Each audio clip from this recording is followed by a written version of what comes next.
প্রতিশ্রুতি দিয়ে গেছি। ঠিক আছে।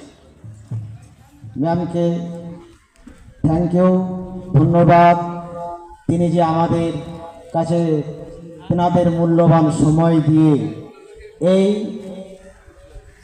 থ্যালাসেমিয়া রোগীদের পাশে থাকার জন্যে, বিপদগ্রস্ত মানুষের পাশে থাকার জন্য তেনারা যে এইভাবেই সমাজের কাজ করে চলেছেন, তাই তেনাদের সুস্থতা কামনা করি। তেনাদের আরও সমাজসেবা, মানব সেবা এগিয়ে যাওয়ার জন্য আমরা দোয়া করি, আশীর্বাদ করি। তেনারা সুস্থ থাকুন, আরও সমাজের মানবের কল্যাণের জন্য তারা আরও সময় দিই, এটাই আমাদের বাসনা। আজ বড় ভালো লাগছে যে আজ ম্যাম তিনি বললেন যে আটঘরা পরিষেবা, যুবকদের পরিষেবা, তাদের সমস্ত কার্যকলাপ তারা মুগ্ধ। এটাই আমাদের আল্লাহ পাকের কাছে পাওনা, যে আমরা সকলের সাথে সব কিছুটাই ভালো করে সুন্দরভাবে সমাপ্ত করার চেষ্টা করেছি। আমাদের চেয়ারম্যান তেনারা প্লাট নিয়ে চলে যাচ্ছেন।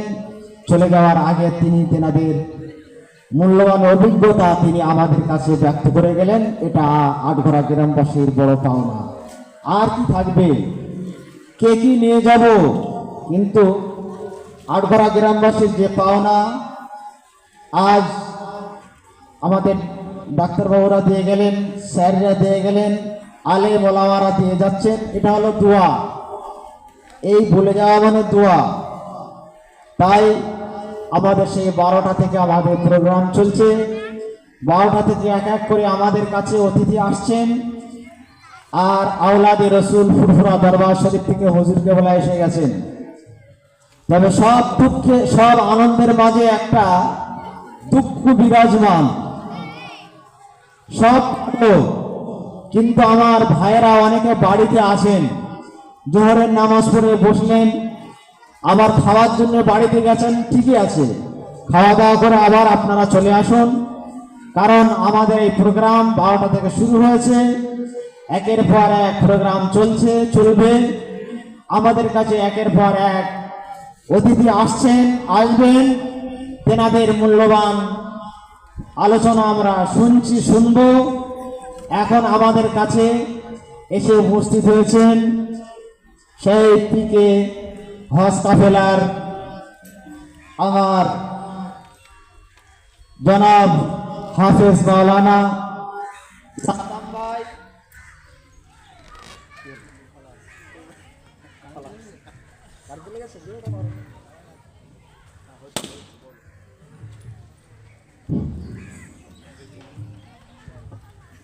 আমাদের গত বছরে আমার সাদ্দাম ভাই এসেছিলেন, সময় আমরা বেশি দিতে পারিনি। আজও সময় কতটা দিতে পারবো জানি না।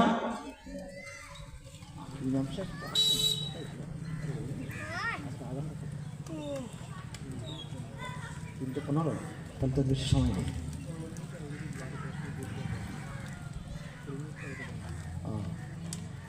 যাক, আমাদের অনেক অতিথি এসেছেন, অনেকে এখনো আসবেন, সেই রাত পর্যন্ত আসবেন।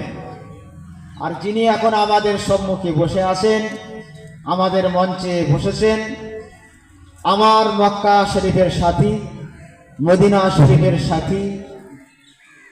তার কথা আমি সকলকেই ভালোবাসি, কিন্তু তার মাঝখানে আমার সাদ্দাম ভাইয়ের সাথে মক্কা শরীফ, মদিনা শরীফে আল্লাহ পাক একসাথে রেখেছিলেন। এ মহাব্বত একটা আল্লাহর দেওয়া নিয়ামত। তাই আমার সাদ্দাম ভাইকে আমি একটা অন্য চোখে দেখি। আমার সেই পিকে কাফেলার, হজ কাফেলার খুব মেহনতি হাজী সাহেবদের পরিষেবা দেওয়ার জন্য খুবই প্রচেষ্টা করেন। তিনি সমাজে অনেক জলসা মাহফিলও করেন। আমাদেরই এই মাদ্রাসার রত্ন আমার সাদ্দাম ভাই আমাদের এই নকশবন্দিয়া মোজাদ্দিয়া বরকতিয়া সালামিয়া মাদ্রাসায় পড়াশোনা করেছিলেন। এটা আটঘরাবাসীর একটা বড় পাওনা যে আমরা যাদেরকে ভালোবেসেছিলাম, যে প্রতিষ্ঠানের উপরে আমাদের দরদ, সেই প্রতিষ্ঠানের এই একটা ছাত্র আল্লাহ তাকে এতটা কর্মবস্তু দিয়েছেন, আরো আল্লাহ পাক তার কর্মবস্তুকে বাড়িয়ে দিই, সমাজের দেশের মানুষের সেবা করার সুযোগ করে দিই। এখন আমার সেই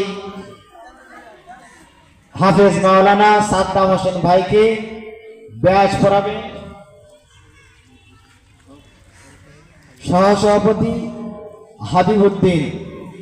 সহসভাপতি হাবিবুদ্দিনকে আমি অনুরোধ করব আমার হাফেজ মাওলানা সাদ্দাম ভাইকে ব্যাচ পড়িয়ে সংবর্ধনা জানান। নারে তাকবীর, নারে তাকবীর।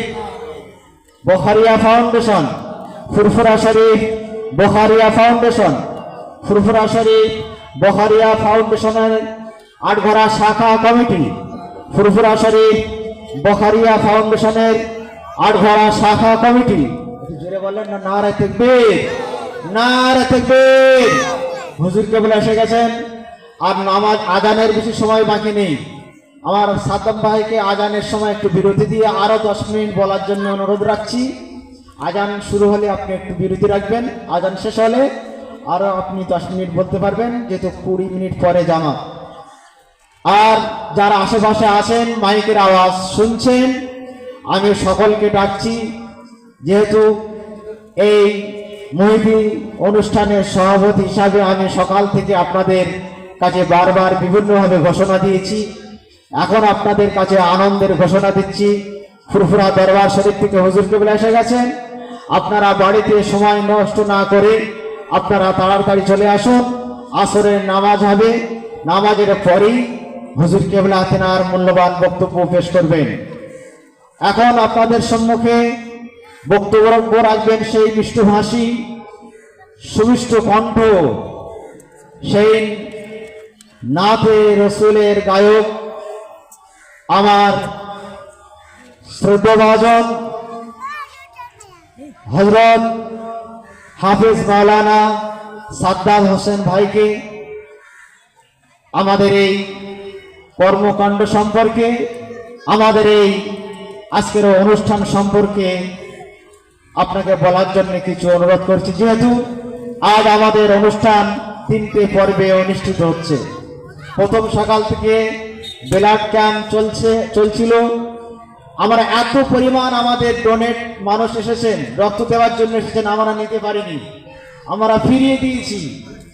এত মানুষ উৎসাহিত ছিল, এত মানুষ খুশি ছিল যে রক্ত দেওয়ার জন্য লাইন পড়ে গেছে। আমরা তাদেরকে সরি বলে ক্ষমা চেয়ে তাদেরকে আমরা ফিরিয়ে দিয়েছি, প্রতিশ্রুতি দিয়েছি।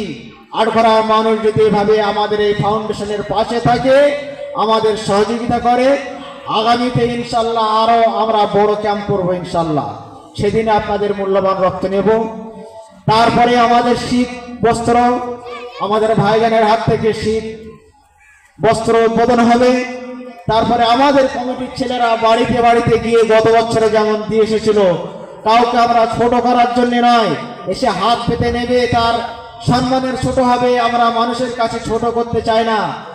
আমার হুজুর কেবলা তিনি জনাব সৈয়দ আমজাদ হোসাইন বুখারী গাজী রহমতুল্লাহ আলাইহির বংশধর, শাহ মনসুর হোসেন গাজী রহমতুল্লাহ আলাইহির বংশধর, আমার ওস্তাদ হযরত শাহ সৈয়দ আমজাদ হোসাইন বুখারী গাজী রহমতুল্লাহ আলাইহি, বুখারী গাজী হুজুর কেবলার বড় সাহেবজাদা তিনি এসেছেন, তিনি উদ্বোধন করে দেবেন। হুজুরের ওসিয়ত নসিহত হলো লোক দেখানোর জন্য কিছু হবে না, মানুষের কাছে গিয়ে ঘরে ঘরে তোমরা পৌঁছে দেবে। তাই আমাদের বস্ত্র হুজুর কেবলা উদ্বোধন করে দেবে, আমাদের সদস্যরা বাড়িতে বাড়িতে দিয়ে তারা পৌঁছে দেবেন। তারপরে আমাদের 4টে মাদ্রাসার প্রতিযোগিতা হবে, সেই প্রতিযোগিতারও জাজমেন্ট থাকছে আমাদের হাফেজ মাওলানা সাদ্দাম হোসেন ভাই এবং আরেকজন কারি সাহেব হাফেজ কারি ভারুল ভাই, তিনিও জাজমেন্ট থাকবেন। এই দুজনে আমাদের কেরাত প্রতিযোগিতার জন্য জাজমেন্ট করবেন। ভাই এখন বক্তব্য দেবেন, আবার সন্ধ্যার পর থেকে জাজমেন্ট কাজ দায়িত্ব নিয়ে আদায় করবেন। তাই ভাইয়ের মূল্যবান বক্তব্য রাখার জন্য আমি অনুরোধ করছি।